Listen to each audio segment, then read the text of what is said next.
Hello, Archie Dunlop here with Talking Astrology with Archie on Tuesday, January the 23rd, 2024.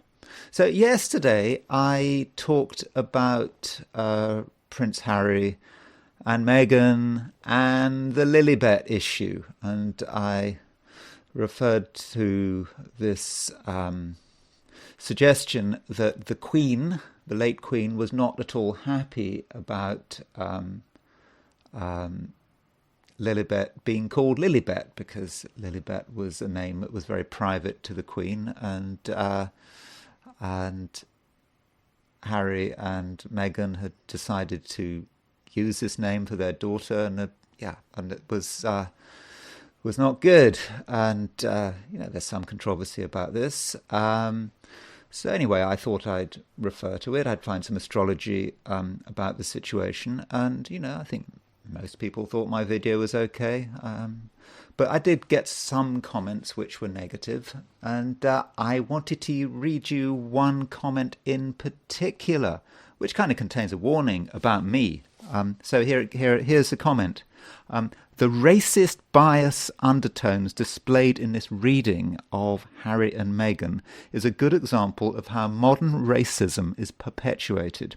For instance, calling Harry classless, no doubt for marrying a woman of colour, when the royal family are the epitome of class. He is born a royal, and even his mother's side of the family have greater provenance than the modern royals, together with the microaggression about Meghan marrying Harry to boost her career, and the absolute far-reaching reference to the Lilibet name and the lie that the Queen didn't like or even expressed herself in that way, which I might add is extremely unlikely. The 10th house is not the indication that this astrologer would like you to think, and if you read charts, that is obvious. This is textbook pernicious modern racism, and from a so-called astrologer who should know better. Buyer beware. So you have been warned. Yes, I did say that Harry's behaviour lacked class. That is true. It did lack class. At the same time, when I was doing that video, I didn't think about race once. Not even once. I remember my thought processes. Race did not come into it. Class behaviour which lacks class, I regard behaviour lacking class, for example, in his biography, Spare, his autobiography, Spare, describing his first sexual encounter in such a way that ended up with the woman who he had this encounter with having to identify herself. That's not very classy, particularly from some. Harry is supposed to be the apex of the class system, and it's normally people kind of lower down the class system, if you want to take a class approach, are the ones who have their tabloid revelations about who they've slept with, and they're talking about someone, how they've slept with someone, I don't know, higher up.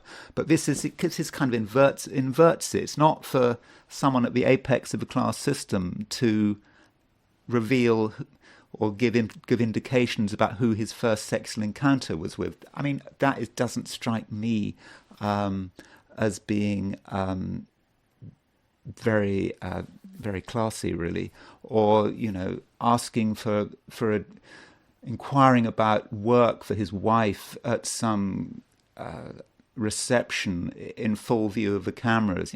That's not very classy, and it's not how you'd expect someone to behave if they're at the apex of the class system. Now, I understand Prince Andrew's behaviour is also pretty bad, and you could argue it's not very classy. But that is about it's about standard behaviour and the kind of behaviour you would expect. You would expect from someone at the apex of the class system, and you'd expect them to have this sort of sense of noblesse oblige. Okay, Prince Andrew did not have much noblesse oblige in the way he treated his inferiors. That's true. And someone referenced his teddy bears and the appalling way that Prince Andrew had treated his servants. The teddy bears were supposed to be put out in a particular way,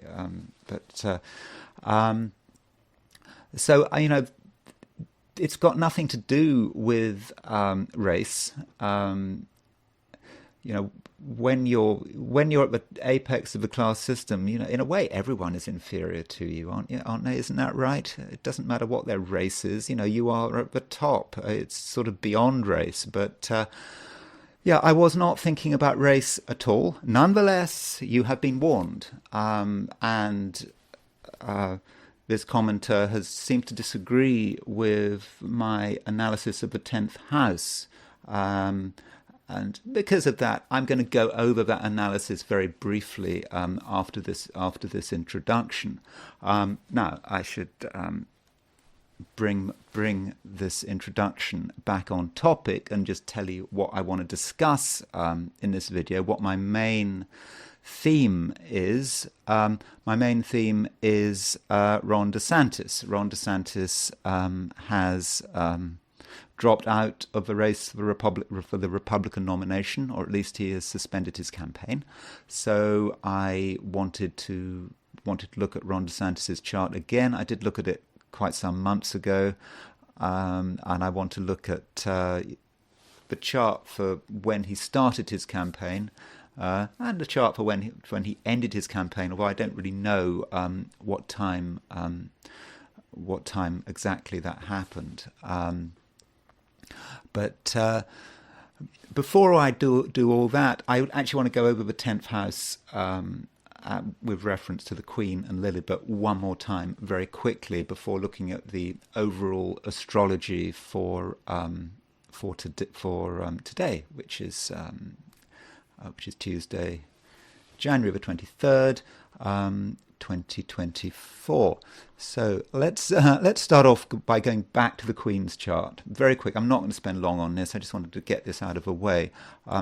I should say I am kind of grateful for that comment, because it was like, I'm not really an early morning person, so it was I don't know, 6:30 in the morning. I read this or something, and it kind of woke me up. I'm not really it woke me up, and I am grateful for the comment. And of course, it gives me something to say. One always needs something to say.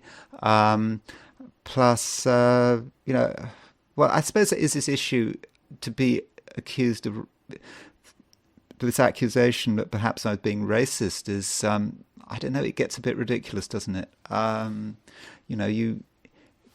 It means that you can't comment, or you're in a difficult position because you can't comment on Meghan and Harry because of Meghan's race. I mean, that means you can't comment on anything. It means you can't comment, for example, with Claudine Gay, when Claudine Gay was accused of plagiarism. You can't consider that problem. You can't deal with the issue of plagiarism because she's black. That's not really. I don't think that's really helpful, and I think. As I said, I didn't think about race once when I was talking about Lilibet and Queen Elizabeth II. Of course, it's unconscious racism, isn't it? That's what one says. Everything's unconscious. If you can't think about it, then it is unconscious. Not that I'm denying that you can have unconscious processes. They certainly are real, and they can have an impact. But in this case, I don't think there was any unconscious process. So, looking at Queen Elizabeth's chart, this was the point I made yesterday. Here's the point. Looking at Queen Elizabeth II's chart, which I misspoke. I said she had I kept saying she had a Taurus midheaven. She's got Scorpio midheaven. This is the Queen's midheaven. And the midheaven is the way one is in public. It's what one aspires to. It's why it's often related to the career, work. How one is seen, and it is how one progresses. In fact, there is actually a view. I'm not saying I necessarily prescribe to it, that the midheaven has only become a valid point in astrology in the modern era, or since the Middle Ages, because in the Middle Ages people did what their fathers did or did what their mothers did. There was not much social mobility, so it was perhaps irrelevant to think about the midheaven. I'm not saying this is my view, but it is a view, and so it's only in the modern age that the midheaven has become important, when people actually make choices about career, when they can decide what they want to do. And so the midheaven has perhaps become important. And so with Queen Elizabeth II, you can see that her midheaven, Saturn on the midheaven, is her public face, how she has progressed forward with her life. And Saturn on midheaven kind of describes it perfectly, doesn't it? I mean, hard work, duty, all this kind of stuff. Spent 70 years as queen, with that very saturnine role. Now the IC is the opposite of the midheaven.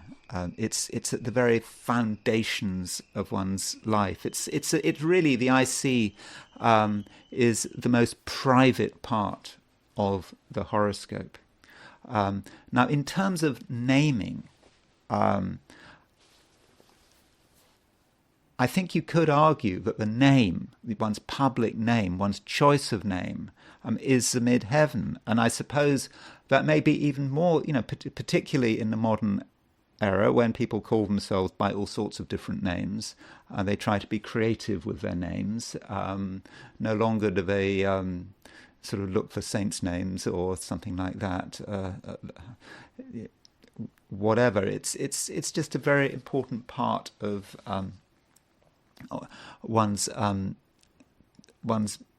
public persona is the midheaven. It's what one calls oneself. But the IC would be something private. It would be, for example, names you don't share with the public, although it is true that Queen Elizabeth II, this nickname Lilibet, I mean, it was well known for years. I mean, this was not something that suddenly came out with Meghan. I think that everyone had known that she'd been called Lilibet, but it was still something private. And so that was my argument, that the IC was that private thing. Lilibet was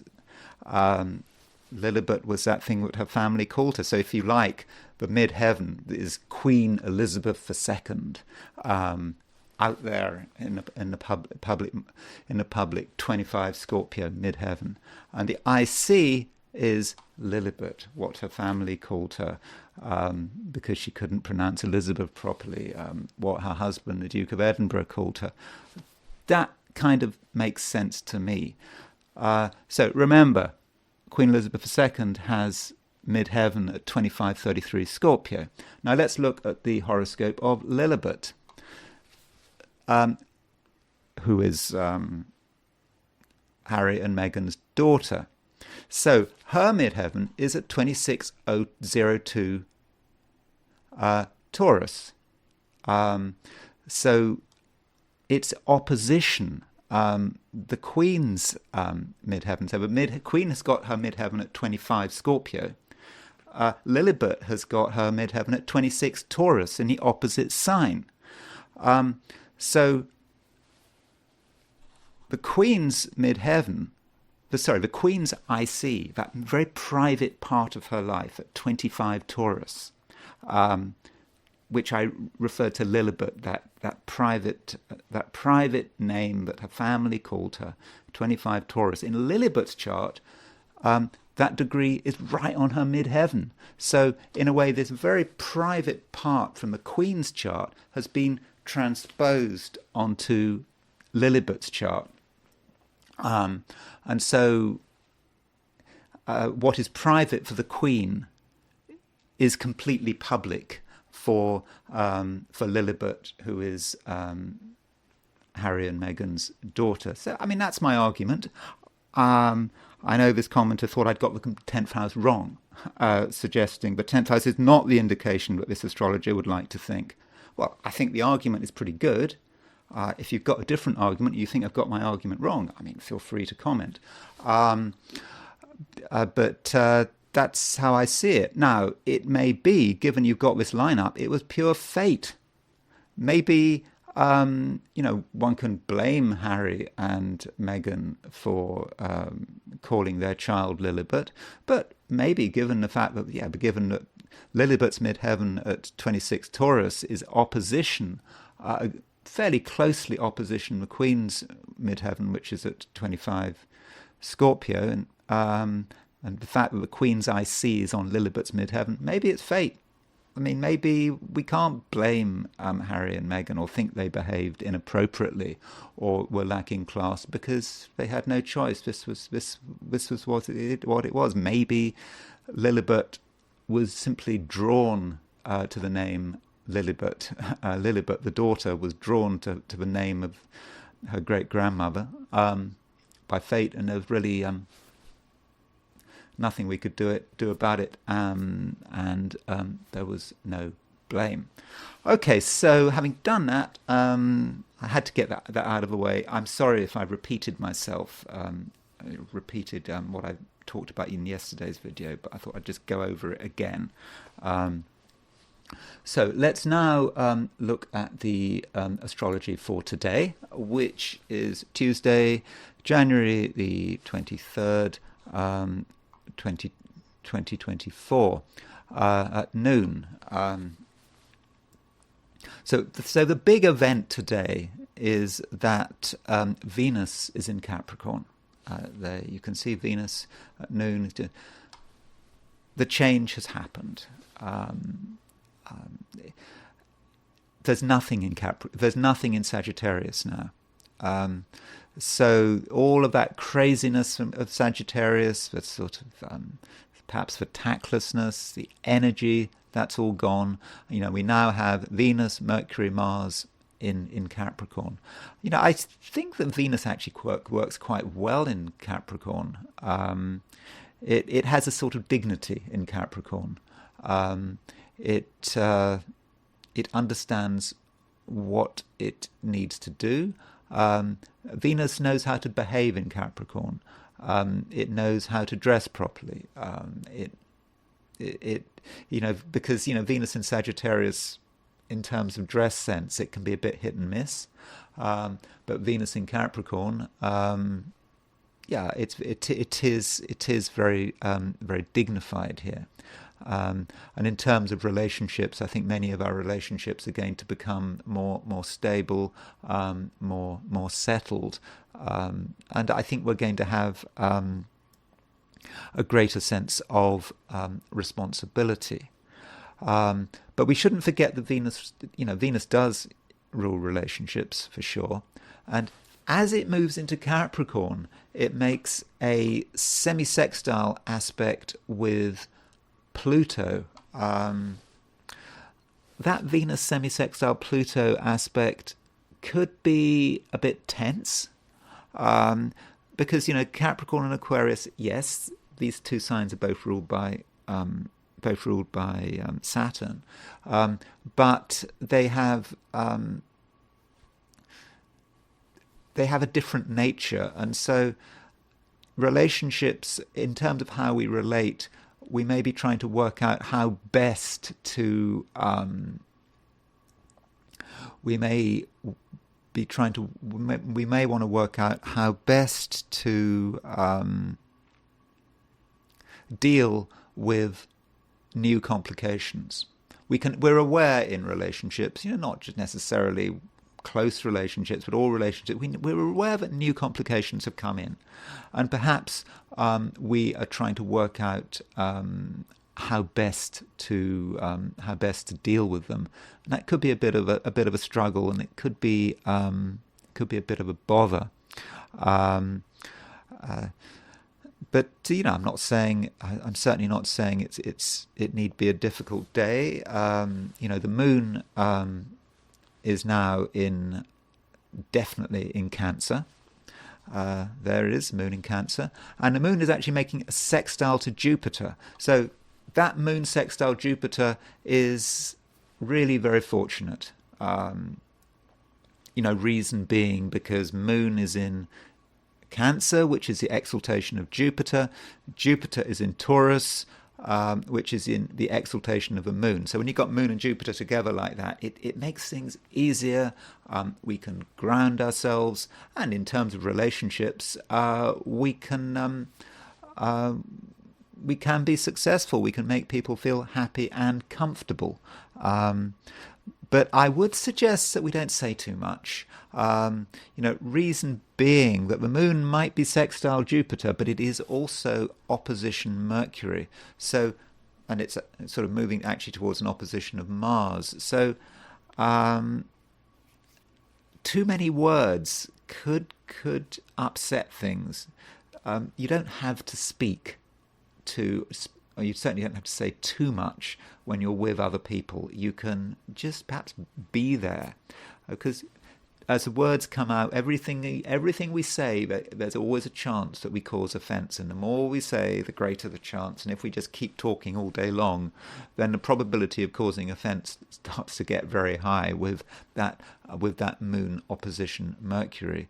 So really, I would have said, the less said, the better. Especially as Mercury is aspecting the Saturn-Uranus midpoint. So you can see, look, here's Saturn, here's Uranus. So the Saturn-Uranus midpoint is around 11 Aries. So Mercury is square that degree. Mercury, Saturn on Saturn-Uranus midpoint. When we speak, there's a certain tension. We're trying to break this tension through what we say, and in the process, we could cause a lot of damage. So which emphasizes the point. The less said, the better. Okay, so that's the broad astrological picture. And so what I want to do now is go through the 12 signs for today, which is Tuesday, January the 23rd, 2024. Aries. It's a day, Aries, when in some respects it might be a good idea to settle down. You need a break, and I know it's the beginning of a week. You might think, oh well, there's things to do, but if you're all out there in the world doing stuff, trying to make a name for yourself, you could quite literally run out of energy, and so you do have to respect your need for space. And it's also going to be important that you get enough sleep today. I know you don't have much choice. You probably already decided on your sleeping patterns, and you're already awake. So maybe it's too late to tell you to get enough sleep. Maybe you can have a micro nap or something like that, just to make sure you've got enough energy to see the day through. Because it could be quite exhausting. Now, in an ideal world, Aries, you would probably just stay at home. But that's not going to happen. I don't think it's going to happen. I think you have, a powerful impulse to make it, to get things done, to be out there in the world. I think you're going to be more ambitious than usual. We already know that Mars, your ruling planet, is in Capricorn, exalted in Capricorn, and Mars in Capricorn wants results. And so I think you're going to be out there trying to make things happen. And yes, it could be exhausting, and you cannot just keep going, because if you just throw all your energy into getting results, into making a name for yourself, in progressing with your career, then you will have no energy left. And so that is something you're going to have to deal with today. And so I would suggest, if you can, and it's going to be hard, but you somehow get the balance right. Things connected, with your home and family, your own space. That's important. You have to use that to balance what you're trying to do out there in the world. And I suppose the most positive way to look at this is to see it in terms of anchoring. So if you want results out there in the world, I don't know whether it's your social life, your career, whatever, you've got to be properly anchored, because if you're not anchored, then you're going to run adrift, and you're not going to get very far. So please get that balance right. And also, yesterday I mentioned the fact that Aries might, under certain situations, chase the wrong things. You think that something is important, you run after it, and it's a complete waste of energy. So if you find yourself today wanting to put a huge amount of energy into something, then don't be uncritical about it. Consider the possibility that it's actually unnecessary. Aries, you're an impulsive person, all things being equal. And if you follow your impulses, then you could just get yourself into a situation where at best it's a complete waste of time. At worst, it's just totally exhausting. So I think you have to be careful on that score. Moving to relationships, in the Aries horoscope, Venus is the opposite sign. Venus rules the opposite sign. So the opposite sign to Aries is Libra, and the ruler of Libra is Venus. And today Venus moves into Capricorn. So this might suggest that your partner or partners in general have changed a bit. They've become less crazy, less wild, less restless, and they're sort of now more interested in stability, and they're not so desperate to move around and just be here, there, and everywhere, and that's probably a good thing. But they also may have become sort of more ambitious, and you might notice that they're just being more focused. Now, one other thing I should say, as in terms of other people, I have spent some time urging you not to go completely over the top in terms of chasing your ambitions. But with Venus moving into Capricorn, there is an indication here that there is someone who could be extremely useful in terms of your career and business. Someone is out there, and they, if you contact with them, and if you get in contact with them, talk to them, have a discussion about business. Things could be, things could be really good. You could get some really good ideas So the social aspect of your career and business, and if you're, for example, if you're trying to get a job, the social aspect is going to be important, and also, I suppose, the presentation aspect as well. With Venus going into Capricorn, it does affect the Aries chart, and it affects the whole way you present yourself. Certainly in terms of work, but also in terms of you yourself. And I think many Arians may want to consider the way they present themselves. Small changes can, in fact, have a very big and beneficial impact. Taurus. Well, Venus, your ruler, is now in Capricorn. I think that is good news, by and large. But I should say that, while Venus was in Sagittarius, because it's just moved out of Sagittarius, while Venus was in Sagittarius, it was in mutual reception to Jupiter, because Venus in Sagittarius is in Jupiter's sign. Jupiter in Taurus is in Venus's sign. So that Venus-Jupiter mutual reception did give you quite a lot of luck.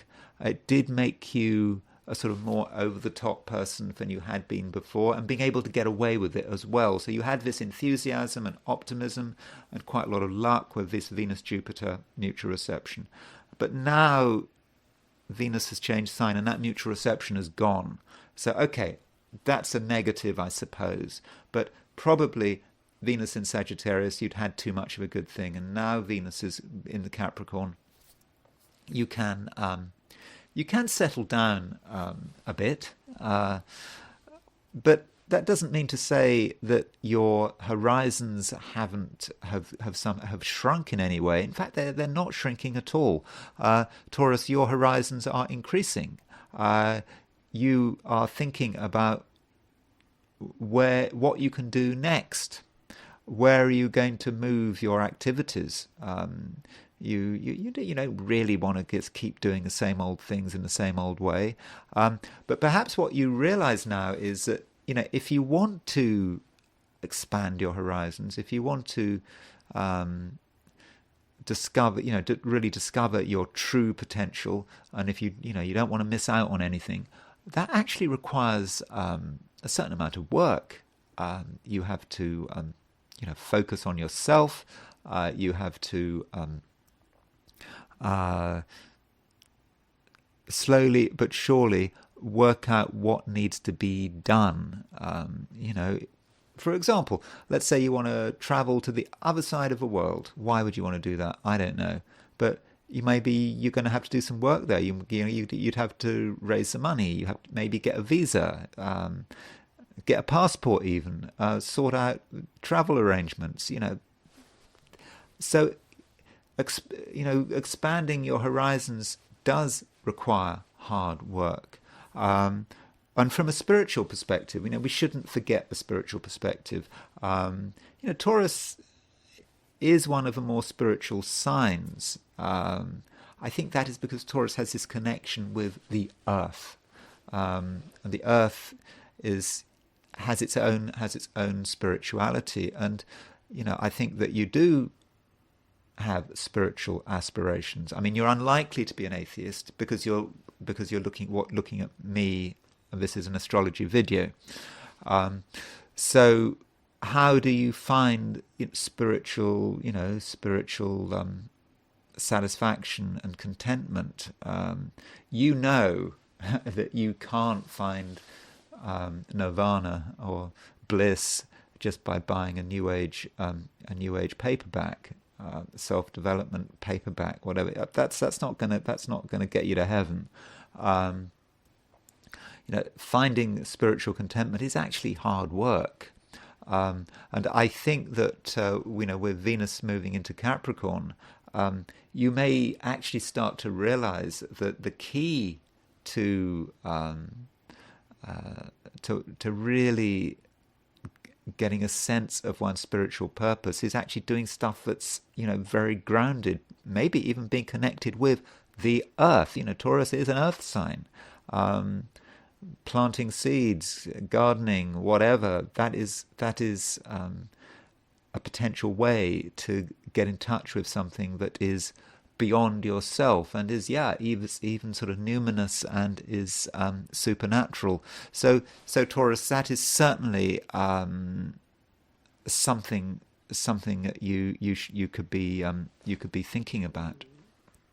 In terms of relationships, I'm not saying anything dramatic is going to be happening today, but I think this Venus going into Capricorn is good for relationships for a number of reasons. I mean, number one, I think your own behavior is now becoming better and becoming more appropriate. You're in a better state of mind for getting on with people. Perhaps in the past you were doing stuff which was maybe alienating yourself a little, but now you are more grounded.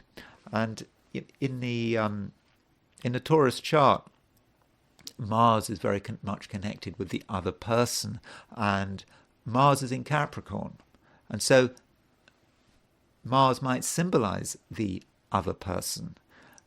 Venus is also in Capricorn now, so you and the other person are now in the same sign. You're starting to be on the same wavelength.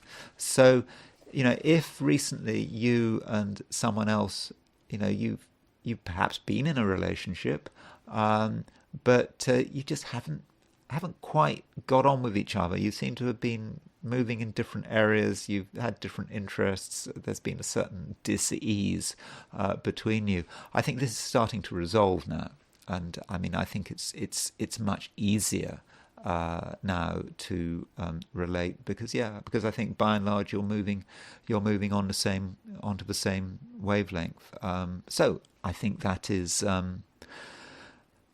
That's cause for optimism. One final point, at the beginning of the astrology, when I was talking about the general picture, I mentioned the fact that there was this opposition between the Moon and Mercury, and that Moon and Mercury does warn against saying too much. And so I say that to you, Taurus: don't say too much, don't talk too much. Taurians have this capacity. Sometimes they just don't read the room and they just say something, just 1, 2, 3 words. All it takes, and they just spoil the magic. Taurians have a unique capacity to do that, and so don't spoil the magic. Just 1, 2 words, that's all it takes to wreck everything. So be careful what you say, Taurus. But if you can say as little as possible, and if you do have to say something, think about it, feel about it as well. Feel, is this the right thing to say? Do that. Things should be fine. Gemini. Okay, Gemini, the moon is now definitely out of your star sign, wherever you are, whether you're in Los Angeles, Sydney, Australia, whatever. The moon is not in your star sign anymore. It's in Cancer. I think that some Geminis are going to perhaps be thinking a bit about money. Did you spend too much over Christmas? Perhaps you're aware of bills coming in. Perhaps you're aware that you have finite resources, and you're thinking, how are you going to deal with it? How are you going to make sure that you have sufficient resources to see you through? Whether it's see you through today or a week or the rest of your life, depends on the situation, and I think that could trouble you. Because the moon is opposition Mercury. Mercury is your ruler, and so when you got the moon opposition Mercury, it's not just about talking. It's about a mind that is working things over again and again and again, and is thinking, is worrying, perhaps needlessly. Or maybe you could say, okay, the fact that you are concerned about money today, if you're concerned about money, that's probably a good thing. At least you're concerned about money, and I think that you're working out how best to deal with the situation. And with this moon in Cancer, opposition Mercury, that's the negative side way to look at it. We could also take the view, well, the moon is actually in a good position because the moon rules Cancer, and the moon is in the exaltation of Jupiter, and Jupiter is an exaltation of the moon. So although you are very concerned about money, it seems that you actually have the capacity to really make some big strides in terms of sorting the problem out. And you perhaps need to think about what you would like to be the situation financially. Think about how would you like it to be. I mean, be reasonable. You're not going to win. Okay, you could win the lottery or the Powerball or whatever, but it's probably not going to happen. So what steps can you take? And I think if you think about it, feel it. You can feel what steps need to be taken. I think you're really going to have a good idea of what needs to be done, and this may propel you on some kind of journey where you sort of go deep down into details, financial details, looking at what's possible, what's not possible, and really getting into the nitty gritty. And in this way, I think that you can make some excellent progress. Another thing, Gemini, is that I understand that Geminis have a reputation for not being the most emotionally aware sign, all things being equal. And I say that as a Gemini. That's the reputation. I believe there's a certain amount of truth in that. But at the moment, with all these planets in Capricorn, a very different sign from Gemini. With all these planets in Capricorn, I think that this sign placement, because we've got Venus in Capricorn, Mercury in Capricorn, and Mars in Capricorn. In a way, Gemini, this has made you more emotionally aware, if you're honest with yourself. I think Gemini, you've a better understanding of what's going on around you, what's going on in the people around you. I don't think there's any excuse for behaving inappropriately, because I think if you're honest with yourself, you understand what other people are thinking and feeling,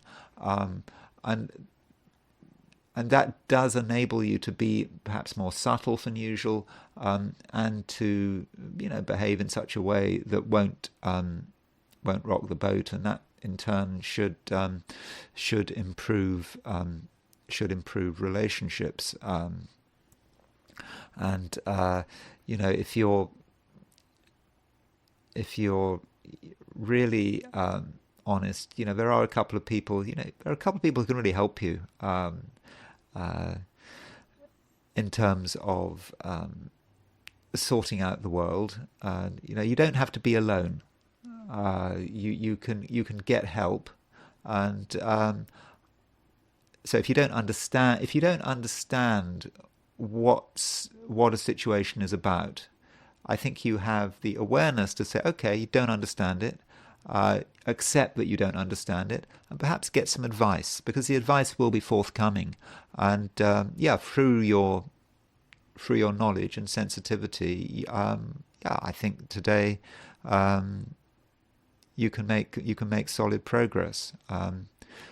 But don't worry about money too much, because arguably, if you're worrying about it, it shows that you have what it takes to make sense of it. And I think there will be opportunities to put things back on a stable footing.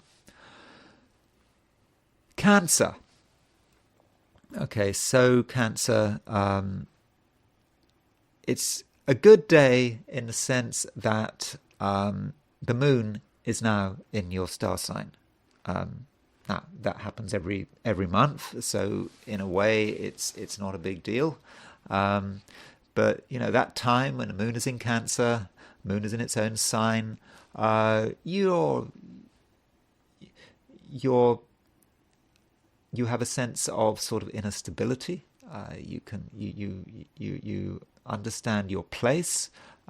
You understand what's happening around you, and you benefit from a mutual reception by exaltation with Jupiter. I mean, that is great, that mutual reception by exaltation with Jupiter. Yes, it happens every month at the moment, but in a way, this is your time. You're in control, and you can express yourself in most cases pretty well. You can make it quite clear about what you think and feel and what you want. So that's good. Yet there may be some irritations today. Reason being is that the moon in Cancer does make an opposition to Mercury in Capricorn. Capricorn is your opposite sign. So when you've got moon opposition Mercury across the main axis of your solar chart, that does give the possibility of arguments. It's you and someone else having a difference of opinion. You're talking to each other, and the words just don't fit together. And you say something that offends them. Maybe they say something that offends you. Remembering that Cancerians can actually be quite quick to take offense.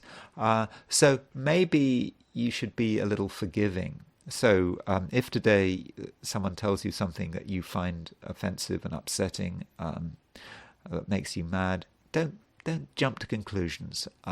It may not be as bad as it sounds. And Cancer, you have to remember that it's often very difficult to know what to say.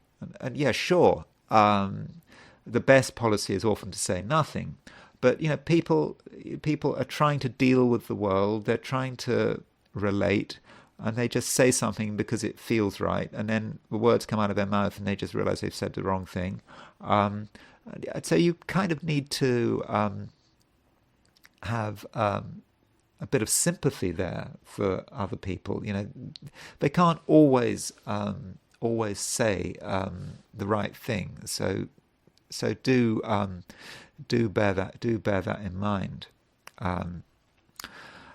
Another thing to point out is that Venus is a planet of relationships, is just gone into Capricorn, and Capricorn is your opposite sign.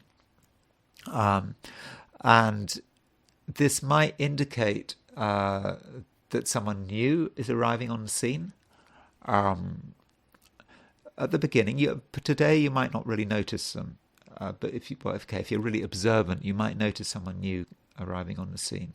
But over the coming days and weeks, their presence will become increasingly clear, and so this may be an opportunity. It could be a new relationship, it could be a new friendship, just someone else that you can relate to, and someone who's got something useful to contribute. So that is something that I think you should be aware of.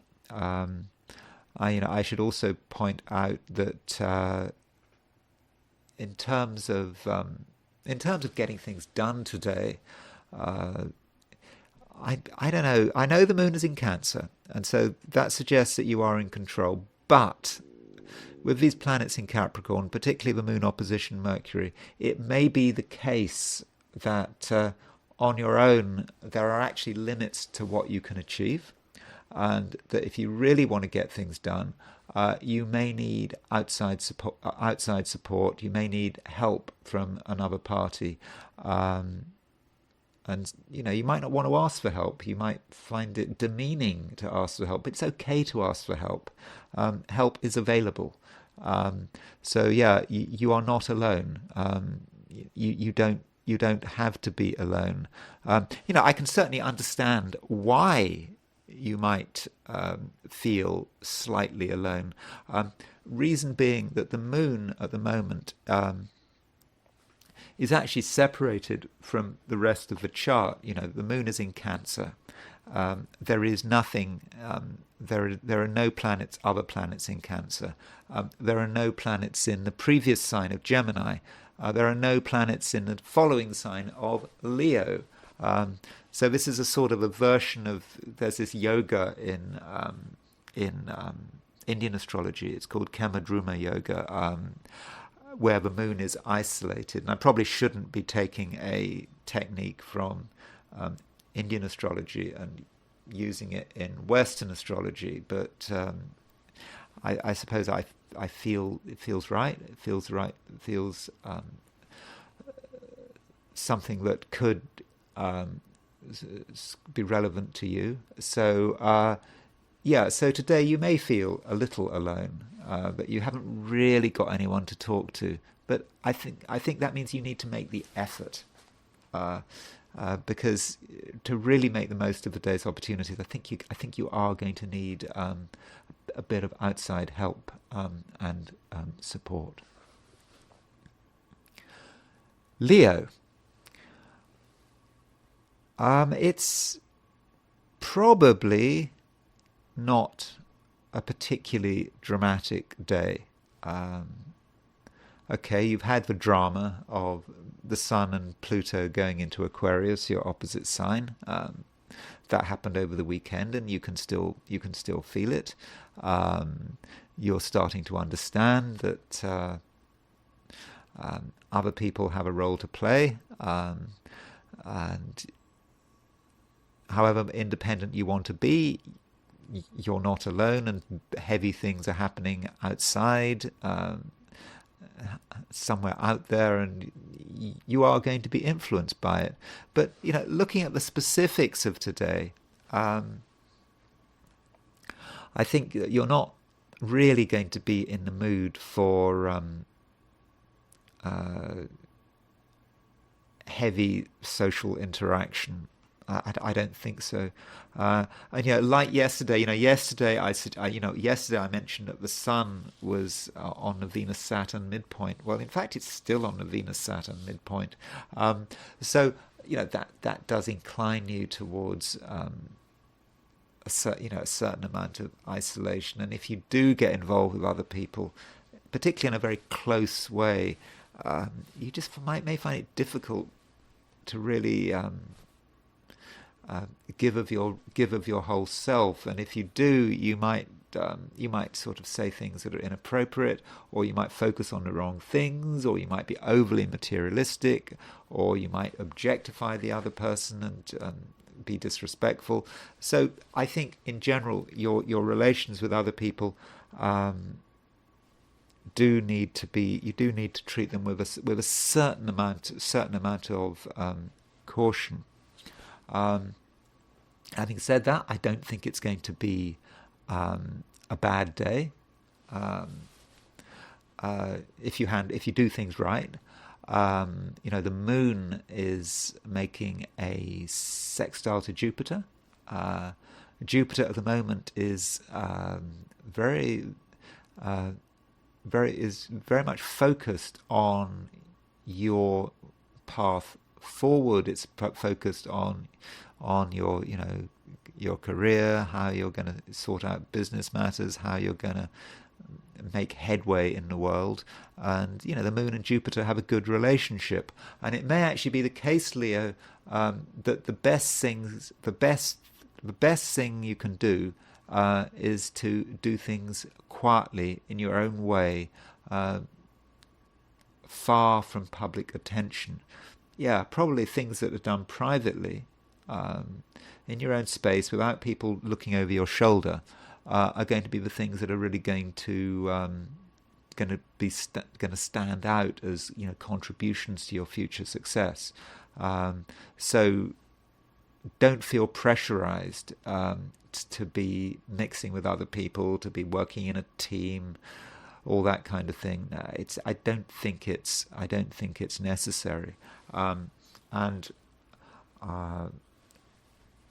to move further with this concept, you're actually able to make some kind of breakthrough in a sort of business or creative sense. So there may be an issue that you're thinking about. Now, it may be to do with your creativity. I mean, I don't know if you're an artist, or some aspect of your talent. What is your number one talent? Just ask yourself, Leo, what is it? We all have a number one talent, I hope. But I'm just trying to think. Sorry, you don't want to know about what my concerns about my number one talent is. I don't know. But anyway, as a general principle, we all have a number one talent. And so think about your number one talent, Leo. What is it? And your number one talent is perhaps creating a problem or a riddle. How do you actually make the most of this number one talent? Whether in terms of its art, business, creativity, whatever it is. And today there can be an actual transformation where it suddenly clicks and you think, this is how I'm going to do it. So Leo, think about it, work on it, and there may be a sudden moment where it all comes together, and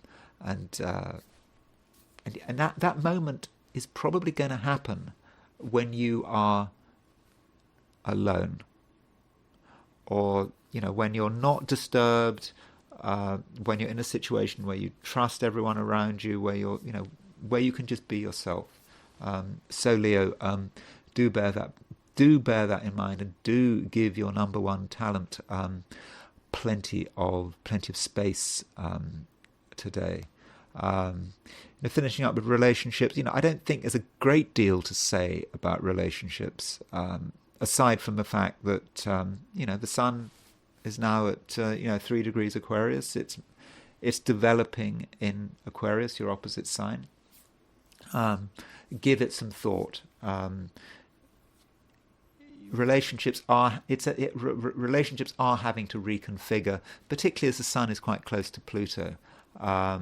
So look at the relationships you're in and consider how they are changing, and consider the balance. What do you have to give up, and what do you need to protect? So that's perhaps what you need to consider today. Virgo.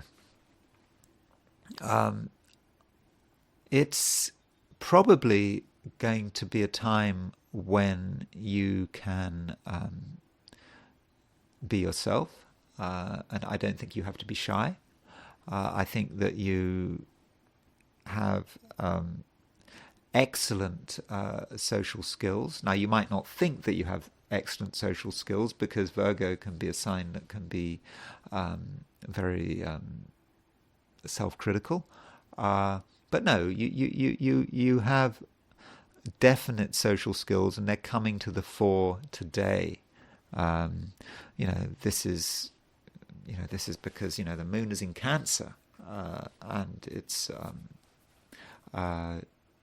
in a part of your horoscope that's very connected with socializing, and it's sextile Jupiter. So you can actually have a certain enthusiasm about the world around you. Enthusiasm. Sometimes for Virgos, enthusiasm can be difficult, but it's okay to be enthusiastic. So try to reach out, try to network with people. but don't feel that you have to compromise yourself. That's really important, because sometimes if we do a lot of socializing, if we meet lots of people, we have to start giving things up because we think, oh, well, what do they want? Maybe their wishes are more important than our wishes. Well, no, Virgo. You have to think primarily about your wishes and what you want to do. Particularly now, Venus has just gone into Capricorn, and Mercury's in Capricorn, Mars is in Capricorn. Capricorn is about deciding what you're good at, and what you enjoy. I think I talked about this quite recently, and this theme is even more important with Venus going into Capricorn. When Virgos announce that they have a special ability, it can often surprise people. But no, because the reason that can surprise people is because Virgos are so modest. They can be very modest. So what is it that you're modest about? Something you're modest about actually needs all your attention. So give it your attention, and that's the most important thing. Second is your social life. So don't be shy, but don't be modest at the same time. If you've got something to shout about, then sure, you've got to be clear about what you can do, and you may find, in terms of your social life, well, in general, I think that friends are a great plus in your life. The problem is that there is an opposition between the Moon and Mercury. And, Mercury is your ruling planet. And so Moon is opposition Mercury. So what that might mean is that there's one person, perhaps a friend, some associate, who really you don't see eye to eye with them. And the more you connect with this person, the worse it becomes. So perhaps you will start having a conversation with this person, and you're going to start to realize this isn't going in a good direction. And if that's the case, then it's okay to say, well, okay, it's not working. So don't persist with all relationships. If you find a friendship not going right, then that's okay. Just accept that it's not going in the right direction, and take appropriate action. An appropriate action. Now, for example, I don't know, you're having a conversation, it's not going in the right direction. You can say, okay, you've got something to do. End the conversation in a polite way, and perhaps you can reconnect with this person at a later date. Libra. Venus is your ruling planet. Venus rules Libra. Venus is moving into Capricorn. So this is a big change. Venus moving from Sagittarius to Capricorn. What this means is that you're going to want to give yourself, you're going to want to give yourself some security. You're not going to be in the mood for being out there in the public eye, because with Libra, it's balance is always important with Libra.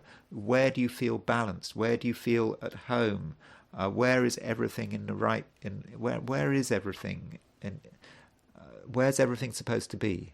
And if you want to get balance and harmony, then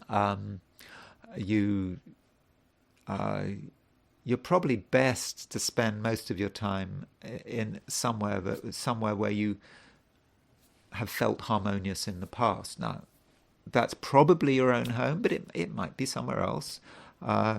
where is the place you feel most comfortable? So just go to the place where you feel most comfortable and stay there for as long as possible. Be as comfortable as possible as you possibly can be. And that's probably how you should endeavor to spend the day. Having said that, I think you're going to be quite ambitious. You are going to want to be seen. So there's a bit of a contradiction there. You want harmony, but you want to be seen and heard. And matching those two could be really difficult.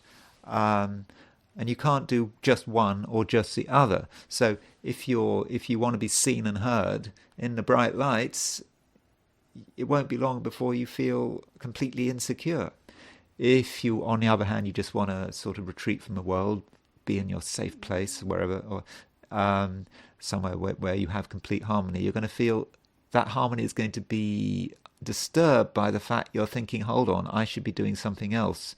I'm wasting an opportunity here. So you've got to do both. You've got to be out there, and you've also got to feel secure. With Venus, moving into Capricorn, so you've got to get that balance right. I'm not saying it's going to be easy, and if you absolutely have the choice, you should probably choose security over ambition. But I think if you go about things right, you can get the best of both worlds. So you need to push yourself and your agenda in a way that is safe and secure, in a way that you feel comfortable with. And so that probably means not adopting new strategies. It's using strategies that you're familiar with, that you feel happy with. It's about dealing with people who you've dealt with effectively in the past. So, for example, if you're trying to make progress at work, then it's not a time for meeting new people, for interacting with new people. Use existing contacts, use existing associations, and then I think then I think you can have a fairly productive day. Finishing up with relationships, in close relationships, I think it's good in the sense that from an emotional perspective, I think you're going to probably be more sensitive than usual, and I mean sensitive in a positive way and not a negative way. I think you're going to find it quite easy to understand what people are thinking and feeling, and also you're going to come over as being a reassuring person, someone who's not going to rock the boat, who's not going to do anything irresponsible, and so I think people are going to trust you, and partners are going to trust you.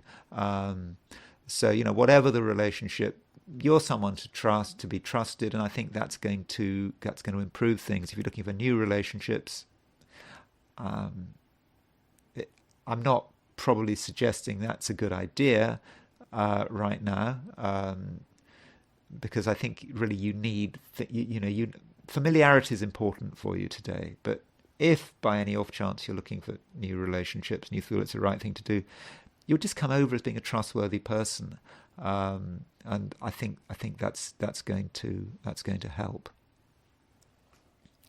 Scorpio. It's a good day, I think, from a perspective of other people. Other people do matter, and you are actually at a time of your life, not just now, but over the actually for most of 2023. It's been around for some time. You are in at a time of your life when you do actually understand that you are not alone and that you cannot be alone. And I think you get that. And so today you're going to be in a position where you can make new contacts, and you can stabilize existing contacts. And I think you'll just have just a general understanding of what needs to be done. But that doesn't mean to say that everything has to be the same. Everything has to be boringly like it was yesterday and the day before. I think at the moment, Scorpio, you are actually looking for variety. You do want something new. If you have been hanging out with the same people for a long time, you might have felt that this is getting a bit boring, and you'll be looking for ways to spice things up. And that's something you can do, but in your own way. It's not about being irresponsible, changing your pattern. I suppose it's about your own desires and wishes. Just focus on your desires and wishes. The Scorpio desires and wishes are really quite strong. They almost sort of work in a sort of magical, supernatural kind of way. So sort of think and feel, what you actually want in terms of these desires and wishes. And in that way, you can start to make things happen. Now, that might mean that people who appeared boring in the past can actually become interesting. Maybe if you've had an association with someone who appears to be boring or uninteresting, maybe you should consider why that is the case. It may not be who they are. It may be rather how they are responding to you. Maybe someone has decided that if they want to stay in your good books, they have to behave in a particular way, and perhaps you've constrained them. And so consider that possibility, that in the past you have been restricting someone's freedom of action, and that by giving them more freedom, you can change things in a major way. So allow the people around you to transform. It can happen. It really can. So I know it's really difficult to change people, but what you can do is you can change the space in which other people are operating. And if you change the space, you may actually go on to change the experience. So that is definitely something to consider. So continuing on the theme of relationships, Venus is your relationship ruler. That is because Scorpio, Scorpio is your sign, and so the opposite sign to Scorpio is Taurus, and the ruler of Taurus is Venus. So Venus has got a special connection in terms of you and relationships. And so Venus has changed sign. I think I mentioned this yesterday. Venus changing sign means a change in a relationship. And what I think I said yesterday was that with this change of sign, it's going to be easier to communicate. So if there's been someone who you found it difficult to communicate with in the recent past, I think the lines of communication are going to be open again, and they're going to be helped by the fact that Mars, your ruler, is in Capricorn. Venus is also in Capricorn now. So you and the other person now have a sympathy with each other. There's a sort of natural harmony there. which I think you should take, which you should take advantage of. And I think that over the next few weeks, you're going to start to see that harmony and sympathy get deeper and more become more intense and perhaps more satisfying.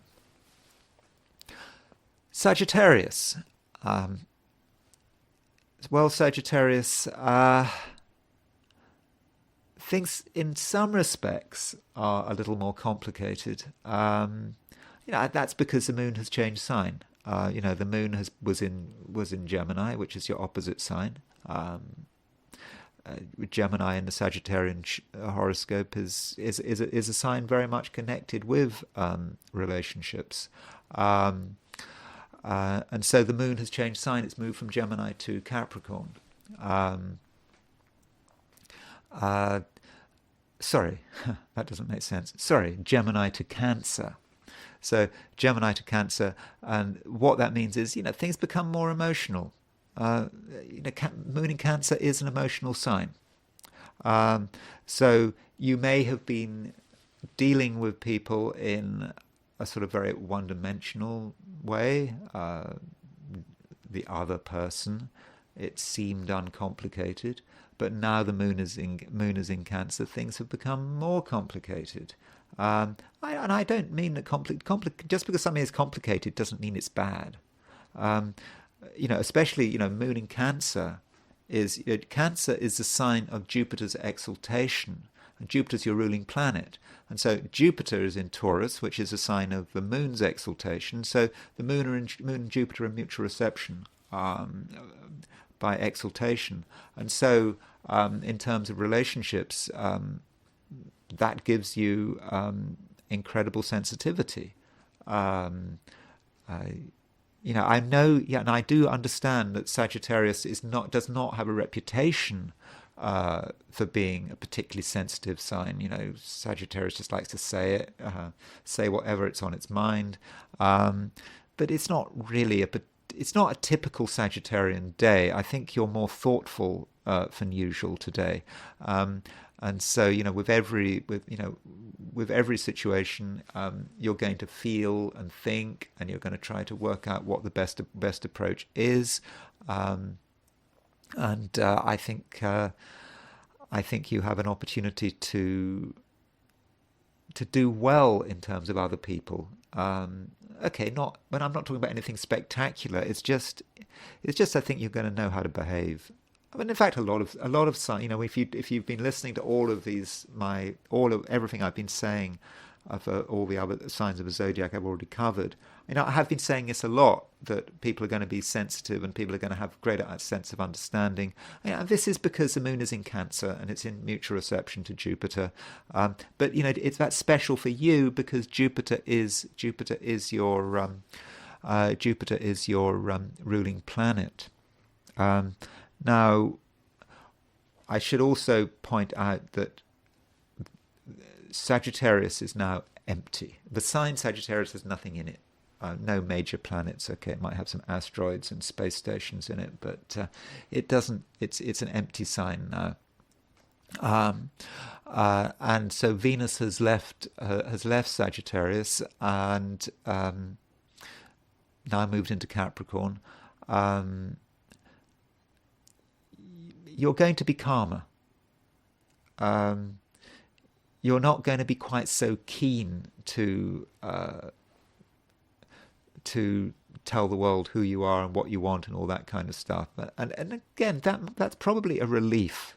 There's less pressure on you. But with Venus moving into Capricorn, I think some Sagittarians may be thinking there may be some financial issues there. Venus is a money planet. It is connected with beauty. And I think that Sagittarians are going to be quite torn because I think that on one hand, you may feel that money needs to be spent on beautifying yourself and your environment. because I think aesthetically you're going to have a greater sense of what looks right. At the same time, Venus is in Capricorn. It's a sensible sign, and so you're going to be aware of what everything costs. So you're going to want to spend money, on things, but at the same time you're going to be very aware of what things cost, and you're not going to want to blow the budget. So perhaps you're going to have to find the right compromise, and the right compromise might be sort of making things. How can you beautify your environment for free? That might be something that you should be thinking about. Capricorn. I've been talking about the 12 signs. This is the 10th sign, Capricorn. I've been talking a lot about relationships, more than usual. I know that in terms of astrology, I'm not really obsessed about relationships. I know that that's often a main interest for people. So perhaps by outside standards, I'm not particularly focused on relationships, but certainly by my standards, I've been talking more about relationships than usual in this particular video. And yeah, the moon is moving into Cancer, and Cancer is your opposite sign, and so in the Capricorn chart, relationships are going to be quite important today, and you can't really avoid them. You might also start to see that certain other people are now in a strong position, or a stronger position than they were a few days ago, and that's something you need to respect.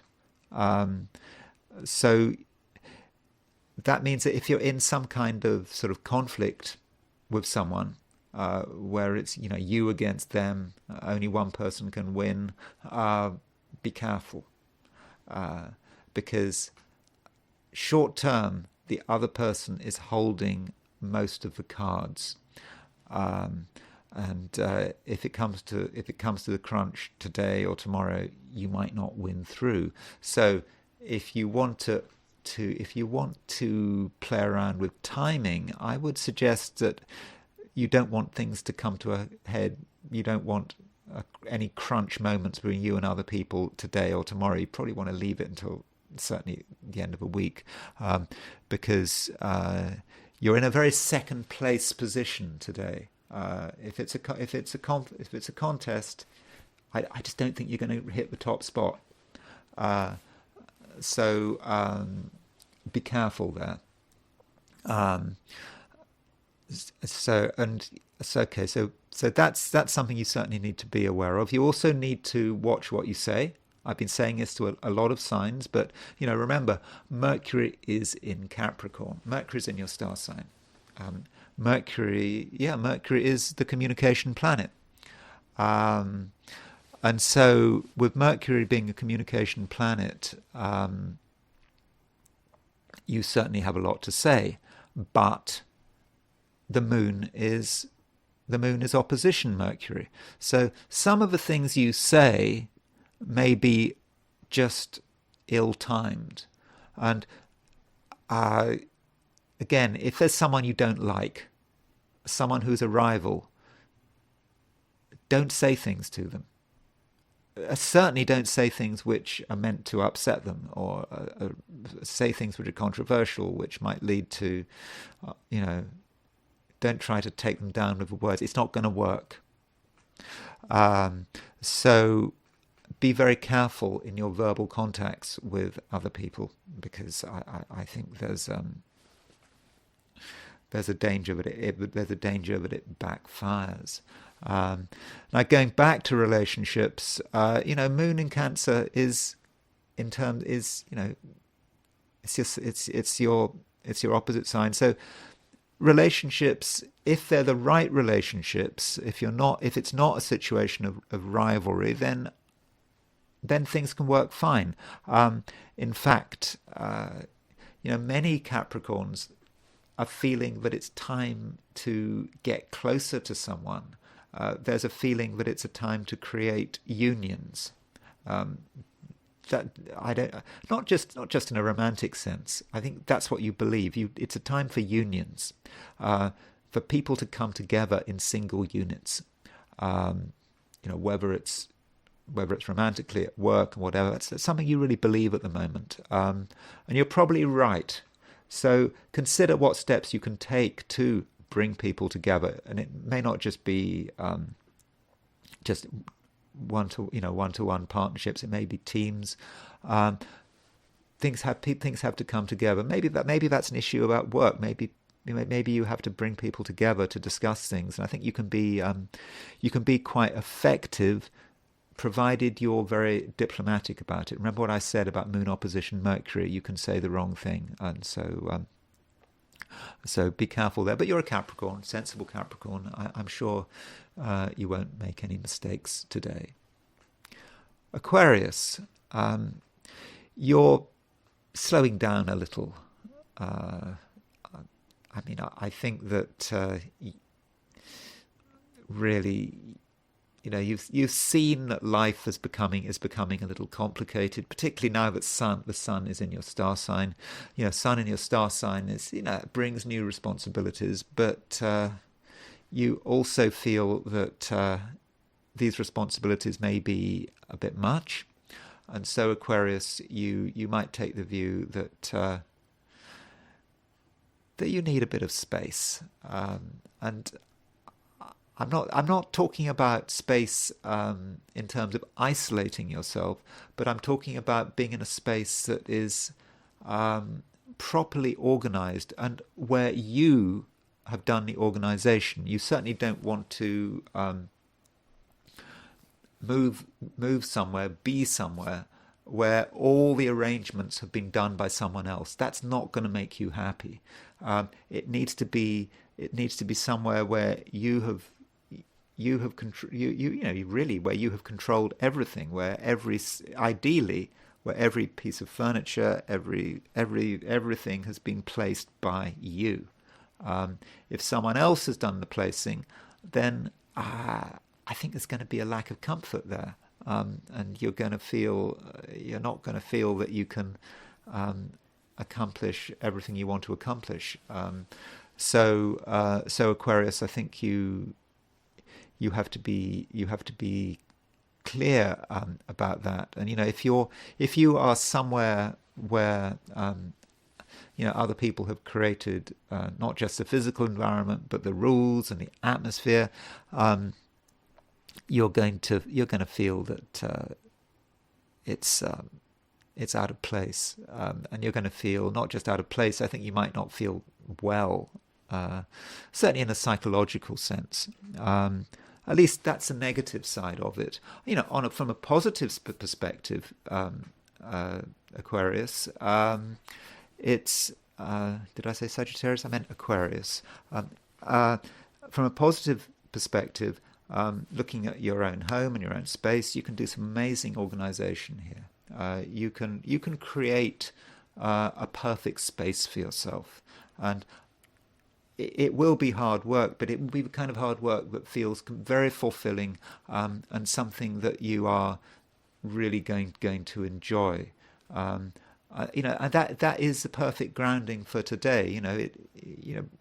You've had this big stress of the sun and Pluto moving into your star sign, and that's going to create other responsibilities in the near future. So you kind of need your own little capsule where you can deal with all this. And today you can take active measures to create this. So I think that is unspectacular, but I do think it's positive. So if you do what's right, I think it can be a day where you can boost your comfort in a major way. Pisces, you're in a position where you benefit from a mutual reception between the Moon and Jupiter. Now, Jupiter is your ruling planet. Jupiter rules Pisces. And it is in mutual reception with the moon in Cancer. And so this means that you're in a strong position. Doesn't matter what else is going on. You are strongly placed. You're arguably, of all the 12 signs, one of the signs which is most strongly placed.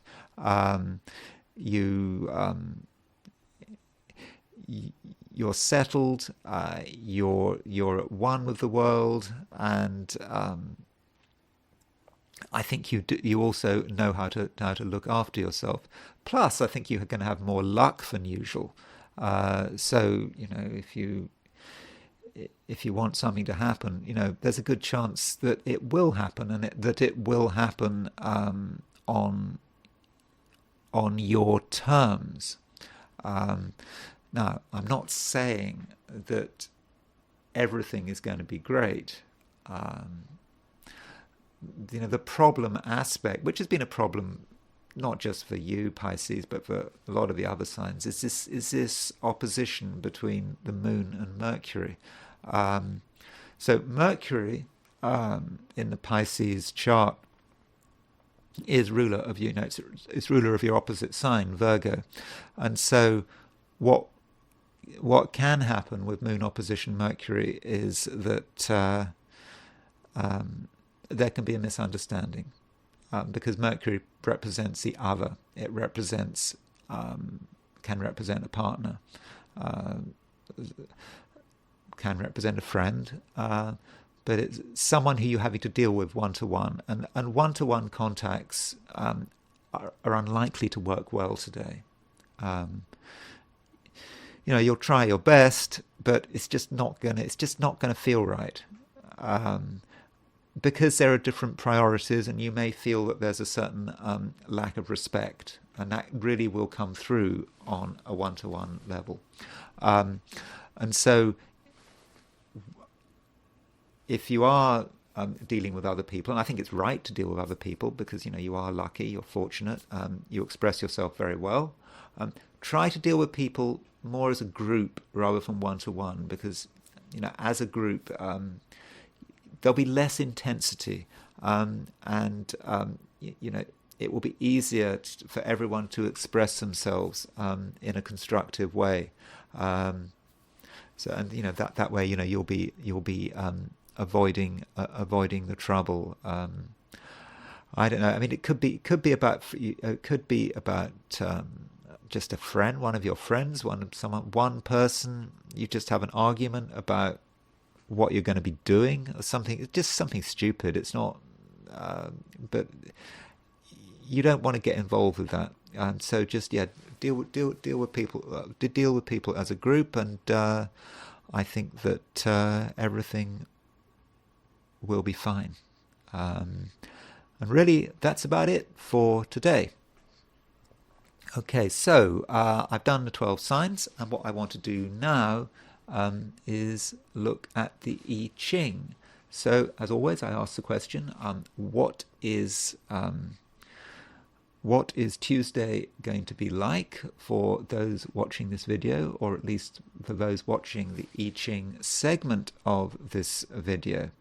And the first hexagram I got was hexagram 25, which is innocence. On the face of it, it's quite a good hexagram, because it's a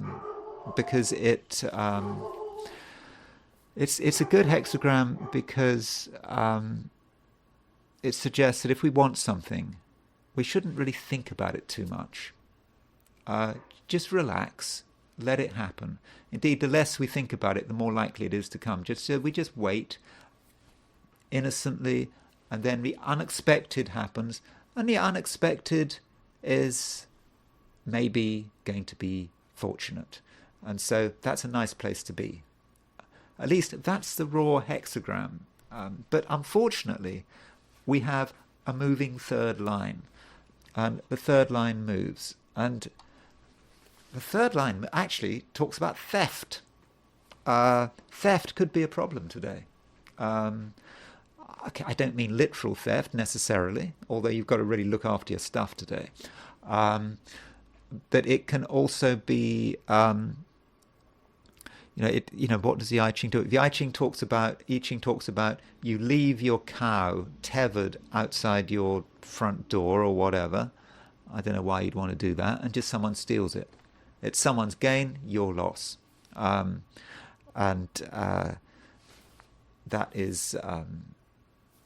that's the danger. So you could do something today, and you might think you're doing the right thing. Maybe involves some investment in money or something like that. You do it. It seems to be sensible, but it's not sensible. And we have this really contradictory view. I was reading Greg Winkup's translation of the I Ching, and he said something really disturbing. At least I found it disturbing because it's contradictory. It's sort of saying that he says something. His words to the effect that if you want to, if you make the effort to look after the future, you invest for the future, your investment will be destroyed. On the other hand, if you take things day by day, you'll be fine. That's not what we're taught, is it? So today, don't spend too much time investing for the future, because this hexagram is about innocence. It's about innocence, not thinking too much about what's going to happen tomorrow or the day after, just taking it as it comes. But if we lose our innocence and we start investing for the future, maybe that's what the ox represents, or the cow outside our door represents our investment for the future. We just leave it there and we hope it grows, but actually just gets taken. And so what we need to do is we need to live in a fairly more short-term way and not invest too much for the future, because if we do make that investment, we might lose it. But anyway, this hexagram, it does move, and it moves to hexagram 13, fellowship with men. And I think this just actually chimes quite well with what I was talking about with the astrology, particularly the 12 signs. I talked a lot about relationships, a lot about dealing with other people, and this is the way forward for us. Fellowship with men. We have to think about the team. We have to think about, if we want to get things done, we need to work with other people. But we shouldn't be too focused on what we're trying to achieve, because remember that previous hexagram was about innocence. We need to be quite innocent about what we're trying to achieve. But just gathering people around us, that's the way forward. On our own, we may not be able to get very far, but through a team with other people, we can start making real progress. Now, we might not know to begin with what we're progressing towards. We might not have any clear idea, but we are moving in the right direction, and where we're actually aiming towards, perhaps that will make itself clear at a later stage. Okay, so that's I Ching, and I now want to look at Ron DeSantis. Okay, here we go. That's Ron DeSantis' horoscope. You can see that he's got quite a few planets in Virgo: Sun, Mercury, and Saturn in Virgo, and the North Node in Virgo. So he's a person who, is down to earth. He focuses on the details. He does what's necessary. Mercury in Virgo conjunct Saturn. That probably suggests quite a good mind, good lawyer. He gets his facts right. All the things that a good lawyer should do. But how interesting is it? Maybe not. I mean, I'm not saying you can't be a successful American president if you're a Virgo. I think the last American president to be a Virgo was Lyndon B. Johnson. And Lyndon B. Johnson was, in some respects, very successful, a very good politician, a very effective manipulator, though he never quite got over Vietnam. But, what is this real strong point about Ron DeSantis? Okay, he's got the moon in Aquarius. If you want to be an American president, having a moon in Aquarius is useful, because the moon is the people. And in the United States chart, July the 4th, 1776, 5:10 p.m., the moon is at around 27 Aquarius. So he's got the moon in the same sign as America, as the 1776 chart. So that helps him relate to the American people. But there's his Venus and Mars. I think the Venus and Mars explains everything, or a lot. So you can see that his Venus and Mars are 10 degrees apart. So it's a very, very wide conjunction, but in different signs. So in itself, that's no big deal. But Venus and Mars are in mutual reception. Venus is in Scorpio, a sign ruled by Mars. Mars is in Libra, a sign ruled by Venus. They are in mutual reception. And the midpoint between Venus and Mars is 1 Scorpio. And so Jupiter at 1 Leo is exactly square the Venus-Mars midpoint. And that gives sex appeal. It gives attraction. It makes someone charismatic. And that's him as a politician. He's got charisma.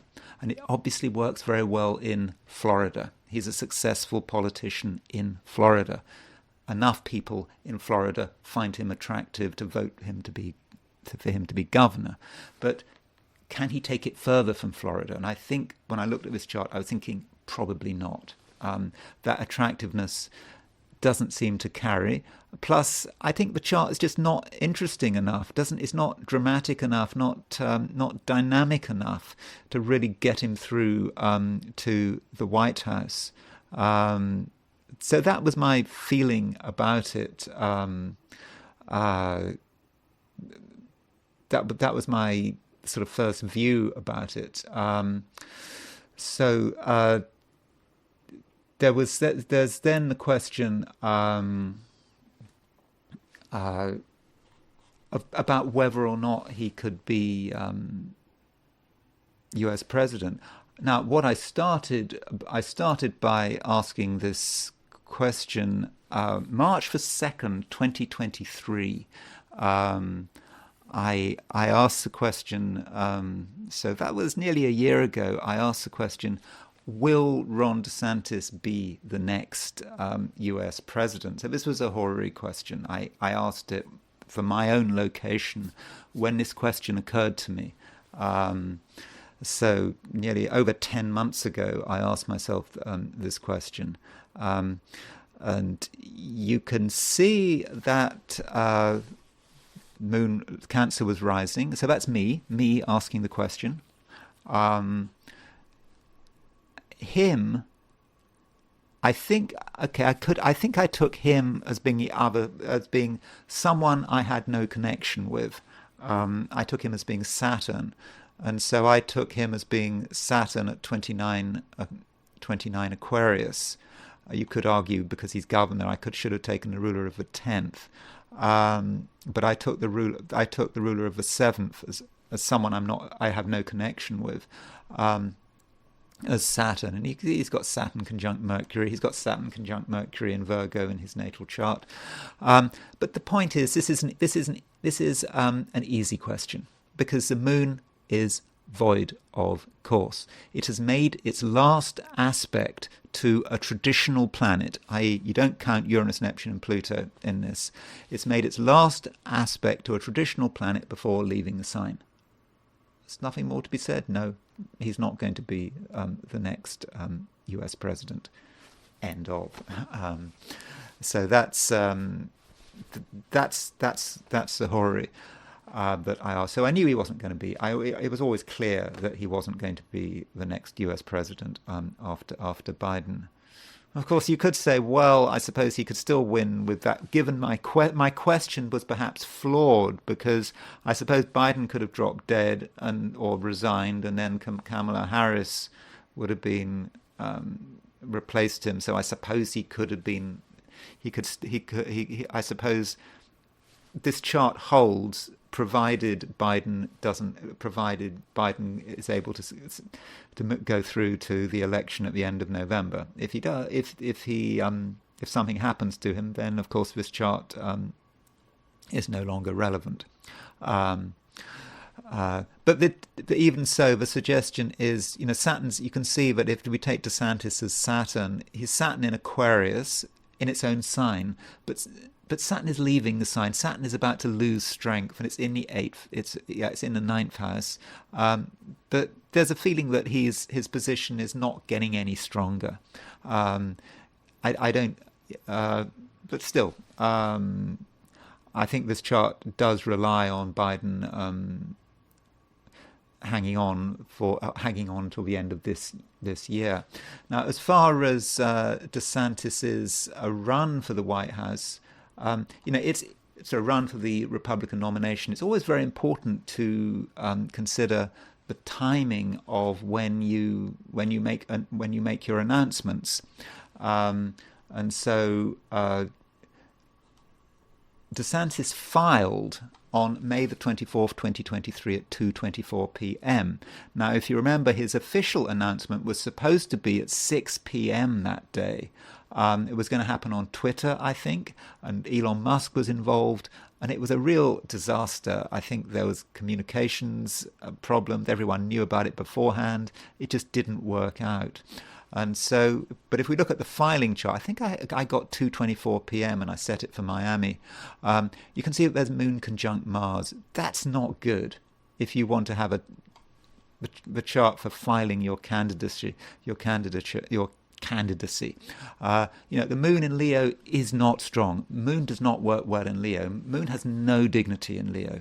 Plus, the Moon is making a conjunction to Mars. That is not fortunate. And of course, it's just made an opposition to Pluto. So I think overall, difficult chart. And I know it's making a square to Jupiter. There's a T-square, but it's just not very fortunate. And then we had his withdrawal from the chart. So, his withdrawal from when he suspended his campaign. So, we've got the filing chart in the middle, and we've got the suspension of the campaign in the outer wheel, and so there's his Moon-Mars conjunction, and he suspended his campaign on Sunday just as the Sun had finished making a conjunction with Pluto. And so that Sun conjunct Pluto was opposition the Moon-Mars conjunction at filing. It was also square the Jupiter at filing. So that Sun-Pluto conjunction represented the suspension, and that's when he and that hit the T-square at the time of filing. So I think that was pretty clear. But overall, I don't think he had much of a chance. His natal chart suggested he didn't have much of a chance. It was all about his attractiveness, and that's what made him a successful politician, having Jupiter square his Venus-Mars conjunction. The horary I asked nearly a year ago indicated he wasn't going to get very far, unless, of course, something happens to Biden between now and November, in which case that horary is no longer valid. And the Sun-Pluto conjunction hit the filing chart, and that was when he suspended his campaign. Okay, I've gone on, as usual, I've gone on for too long. So thank you for bearing with me. I hope you found this video useful. If you enjoyed the video, or you found it useful, or both, then I'd be grateful if you liked it. If you are not subscribed and you enjoyed or liked the video, then do feel free to subscribe. And if you want to buy me a coffee, there is a link in the description. Thank you very much for listening, and I will talk to you again tomorrow.